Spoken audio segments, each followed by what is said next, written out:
Hey there, guess what?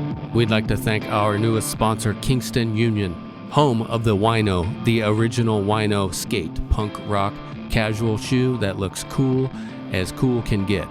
Right now, Kingston Union is having a summer slip-on sale. All you have to do is go to KingstonUnionMFG.com and use code SUMMERSLIPS25. That's SUMMERSLIPS25.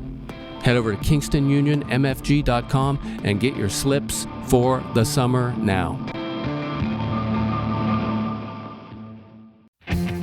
Tour Stories is supported by the great DistroKid. As you know, DistroKid connects direct to TikTok with exclusive access to your TikTok artist account. What's new at DistroKid? You can do unlimited instant mastering. You can distribute your music videos. And the newest, greatest thing, Bandzoogle, where you can build a website and a store in minutes. And of course, they have an app, which is a delight to post new songs and get paid. Tour Story listeners get 30% off at distrokid.com/VIP/tourstories. DistroKid. Get your music out there.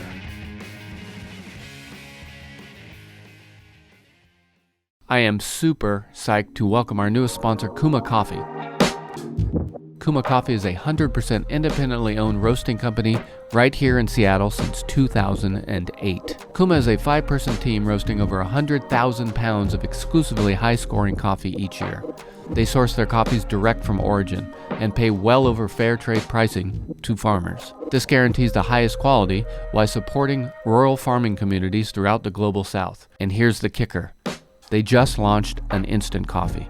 I travel a lot. I've tried tons of instant coffee, and Kuma is the best. It saves my buns in the morning, in the afternoon, and quite often before a show. Find their coffees at kumacoffee.com. That's KUMACOFFEE.com.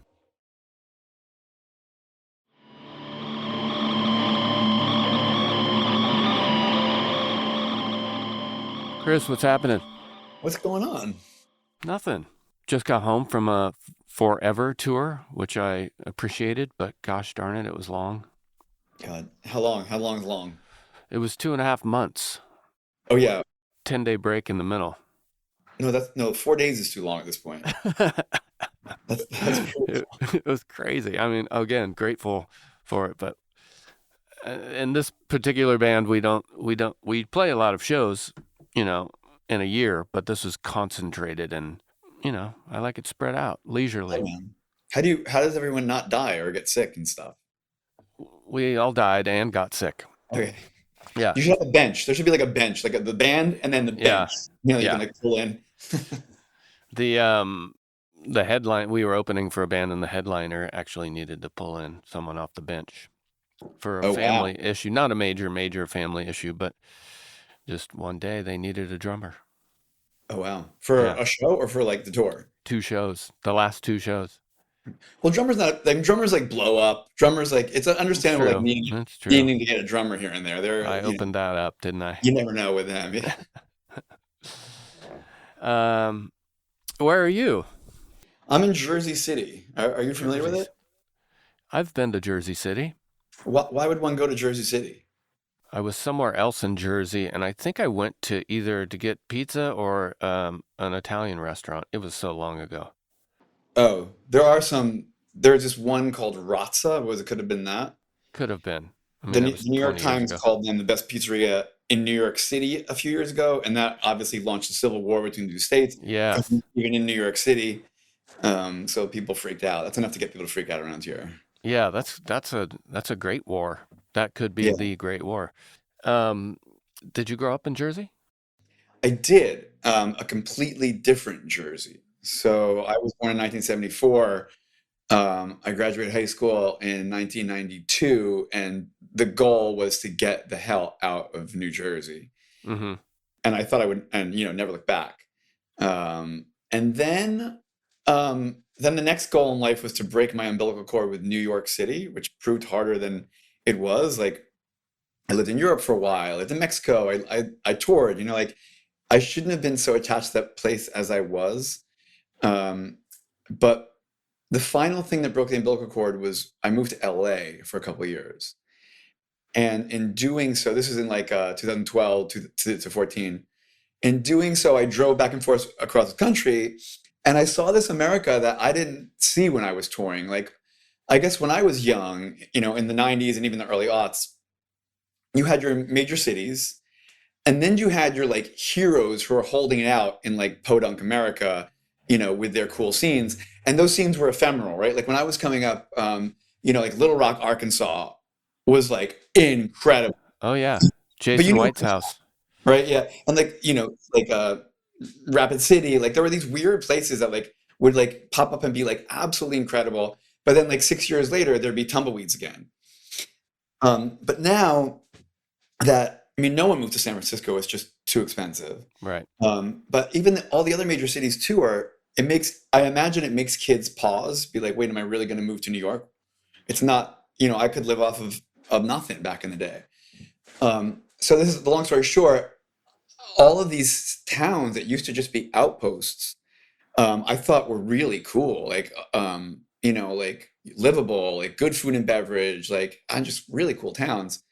So that's when I was kind of like, oh, you know what? Maybe it's time to rethink Jersey as well. Yeah. And I'm really glad I did. I mean, it's a struggle, but it's been a fun struggle. I need some more Jersey. I need to learn more about Jersey. Yeah. Yeah. Wait, so where are you based? I live in Seattle. And to everything you were just speaking of, I often talk to people maybe slightly younger than us that can remember when they started playing guitar and why. But Mhm. because I was born 1 year before you, Oh, wow. I was in a band. Instead of the question of like, why did you start playing guitar? Do you remember anything specific about what got you? An example being, I remember Rapid City, first show I played on tour, playing the show, going to the grocery store, getting all the food, going back to the house, and fucking eating together. Earlier that day, by the way, I dyed my hair black and we watched the OJ chase down the freeway. Whoa. Sick. Anyways, that's what got me, the experiences like that. And that's the earliest one I can remember.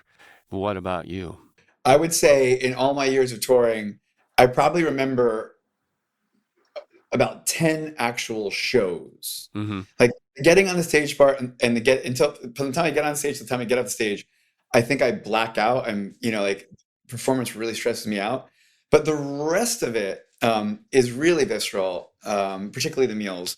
But, for example, I even have a Rapid City story where, do you remember Nate from Rapid City maybe? Was he doing your shows there? Matt, I believe Matt. Okay, it's probably Yeah. again, they probably had some sort of really cool collective. We went cliff diving in some quarry, which is Oh, just yeah. the coolest. For kids from New Jersey, like we don't have that here. We Yeah. have the shore, and pools and stuff. And these hicks started intentionally fishing really close to us, so they were casting their rods with their hooks really close to us. And coming from this, like from one of the coasts, I think I saw the war between the Hicks versus the city people. You really never broke bread over. You just steered your own course as far away as possible. Sure. But this kid Nate, who was from there, who was a punk, jumped right near where they cast one of their rods, and bit off the cord. And I was like, "Holy cow! This is really going to go down right now." Like the punks versus Hicks. Yeah. But what I didn't realize was that they had their own sort of relationship that we didn't have. Like it didn't come to blows. And I feel like in a way the Hicks might have even respected him a little for doing that. Sure. Yeah. Like they laughed it off. I think it might have been Richard Wright who was like, there's some sort of quote where he was like, sometimes I prefer living as a black man in the South because I know who hates me down here. Whereas like up in the North, I don't know who hates me. They don't Right. Yeah. say it. Yeah. It could be anybody. And it was kind of that sort of vibe. I was like, oh, they have their own culture that I'm not part of, that I don't get. Like, this is fascinating. Yeah. The things we learned back then.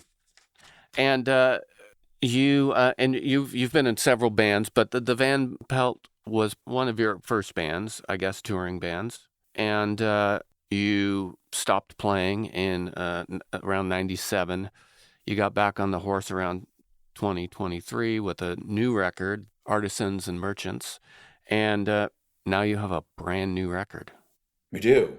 coming out on September 18th on Earnest Jenning. It's hard for me to not pluralize the Jennings part, but I did it. And it comes out on September 18th. I've been listening to this record a lot. Thank you. It's a great record. It retains your, I would say your trademark spoken word style of vocals, along with choruses, more traditionally sung choruses, if you will. But this record, it's more lush and it's kind of broader, and I think it has to do with sort of the weaving of the guitars. The one thing I kept going back to is I'm hearing this 80s British production a la like XTC, Yeah. or maybe like the last Clash songs recorded, or early Strummer. And it's the cheapest word is it's like, I guess, a little bit mellower, but it's not. It still has this angst like Strummer carried to his death. But it's just really interesting, and this kind of combination of things. Tell me a little bit about how you approach this new one.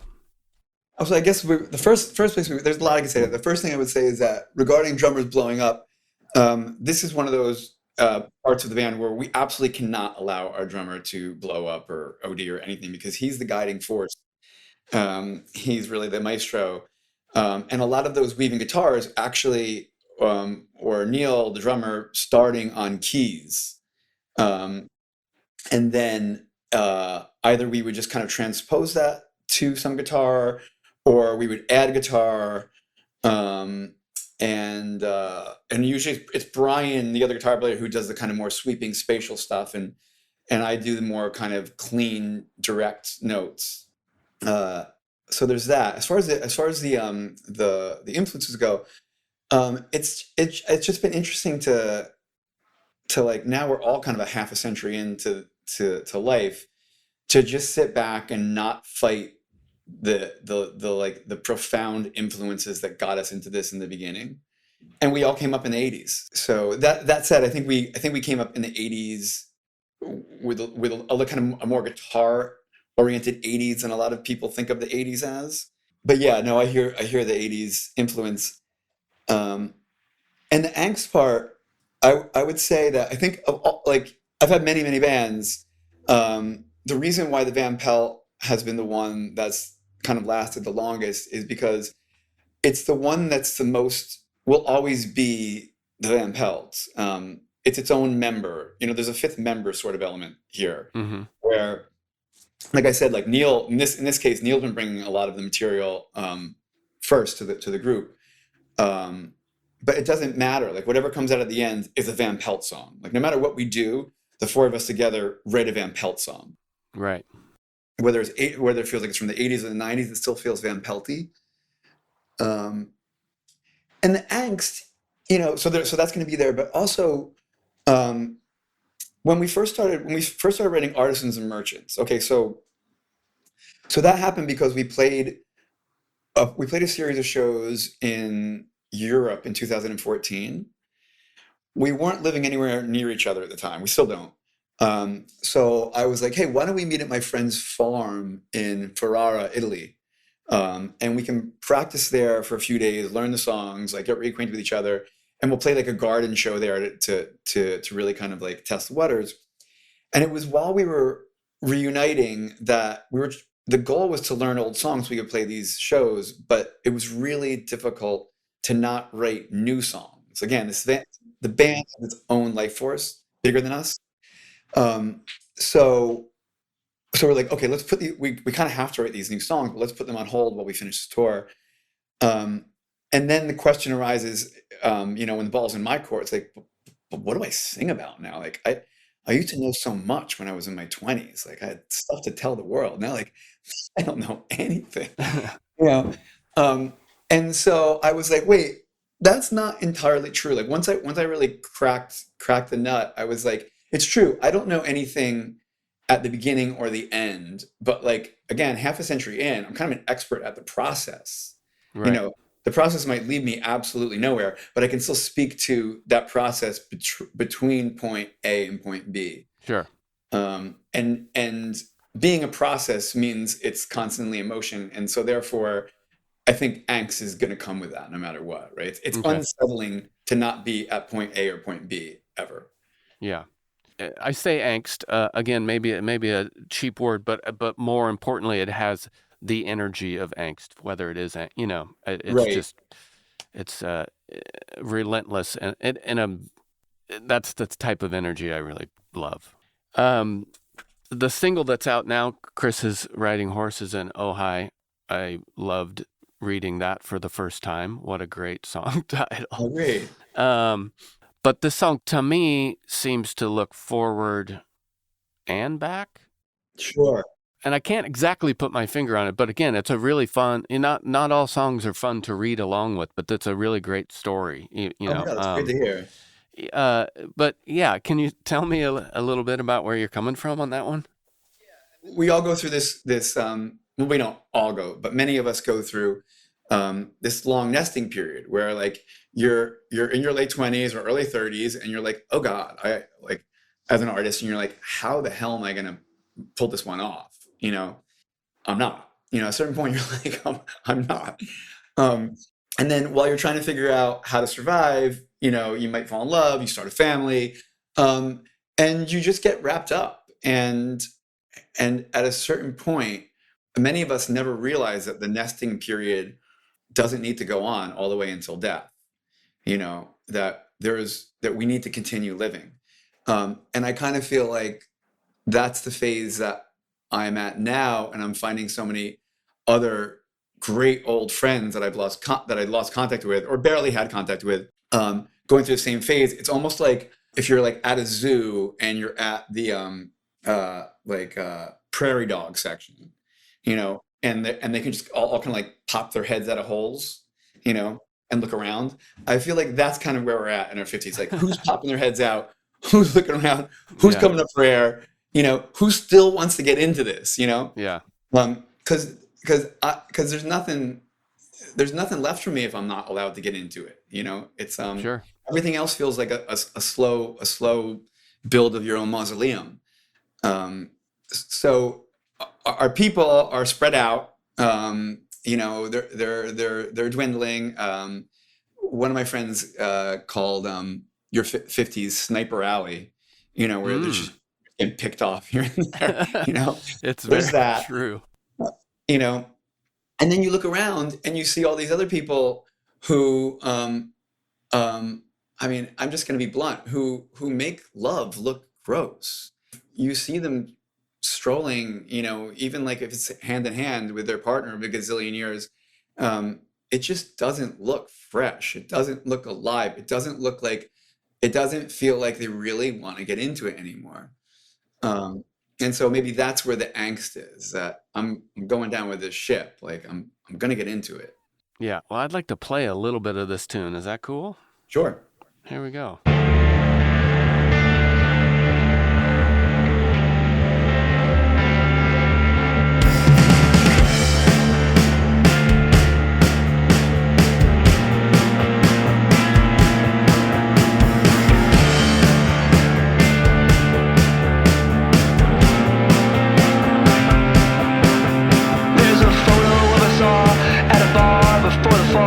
Juggling remnants of relics we considered the Berlin Wall.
It's a fantastic journey.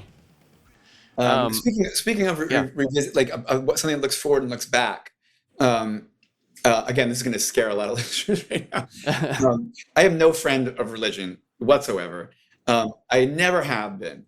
Um, I did go to Catholic school for 13 years though, and I did my best to purge that out of my system. Um, but every now and then, going through this process, some things pop up that I like, and I think purgatory is like a Ah, great concept. yeah. We think about these major changes more like in this eureka moment, like a light bulb goes off and you decide to completely change your life, or or or you talk to your therapist and she says the right words and everything's gonna change. But that's not after you've gone so deep into this life, no change happens that fast. So Yeah. Good. this Yeah. like terrible long slog that a lot of us have to go through midway through our lives, to really kind of get into the chrysalis and come out a different shape, still vibrant, still willing to get into it. It's not something that's going to happen overnight. It's something that's going to be brutal and take maybe years. It sounds like you collectively, it's like 100% collective songwriting. How'd you go into the studio with these songs? Do you write in the studio or anything in between? So every album has been different. When in the 90s, we were in New York City. Speaking of getting back to Rapid City and all these other places, we were really jealous of all these bands elsewhere, not in the major city. Like, kids who lived in a house in like Columbus, Ohio, and they could just like drink a bunch of beers, smoke a bunch of weed, have a 6-hour practice, and take something. We were on the clock because it's New York. Everything costs money. So we would rent out a space for an hour or two, and really be dedicated to kind of like getting a song, like working on these pieces. And then, but now again, we're scattered about. So this particular album, trying to think how much of it we actually did in the studio together. Not a lot. There are very few moments where all four of us were in the studio together. The main studio we used was in Red Bank, New Jersey, which is close to where Neil lives. Mm-hmm. Again, him being the maestro, he was there most of the time. I could pop in, add vocals, or add guitar, or to add something. And then Brian would just send us tracks from his basement in Salem, Massachusetts. Okay. He did that a lot for the Artisans and Merchants album before too, which was cool. It's like kind of six and one half dozen of the next. Yeah. There for Artisans and Merchants, most of the album was me, Neil, and our bass player Sean in the studio with Brian sending us tracks. It sounds weird, but he's in his own space there. He's really comfortable there. You could argue that his tracks are just a lot more honest, coming from his own space than Sure. all the Yeah. stuff that comes with the studio. Yeah. Part of the reason I ask is there is a quality to it where it sounds like you're all in there together. Yeah, I think that goes back to that. That goes back to that. Why are we doing this? Like like it's a real band, and those are rare. I have people tell me all the time, "Oh, bands don't exist anymore." Think about it. What bands are there? Yeah. And I'm like, "Oh, we're actually a band." Right. Yeah. And have you been rehearsing these songs? You have plans to hit the road? You got any shows Well, coming up? we have there are many great reasons why we always move labels, because we never really make anyone happy. And so we do have some shows. We're doing a record release party October 2nd here in Jersey. I think we might have one in the city at the end of October, but we haven't been able to get together all summer.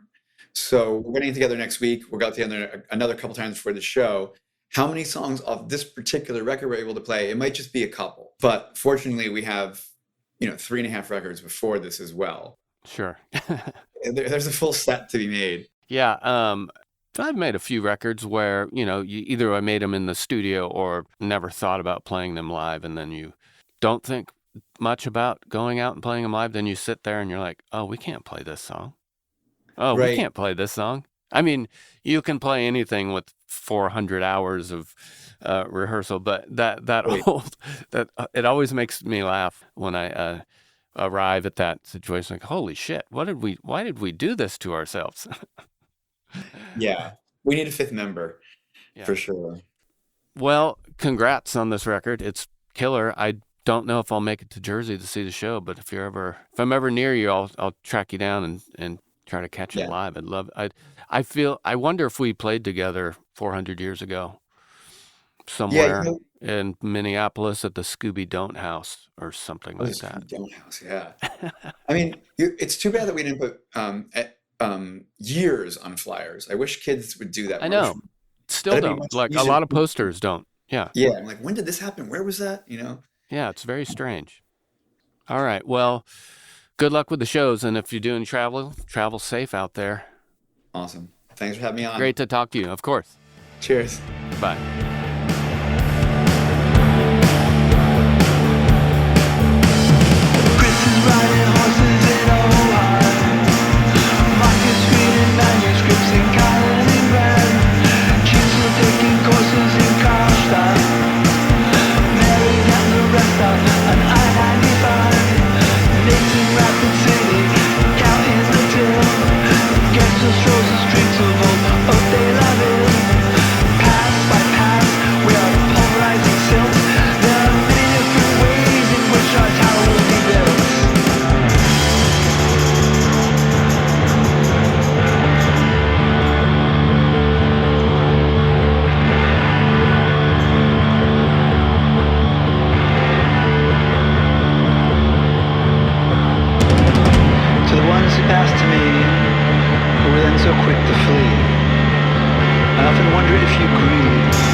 But to the ones I passed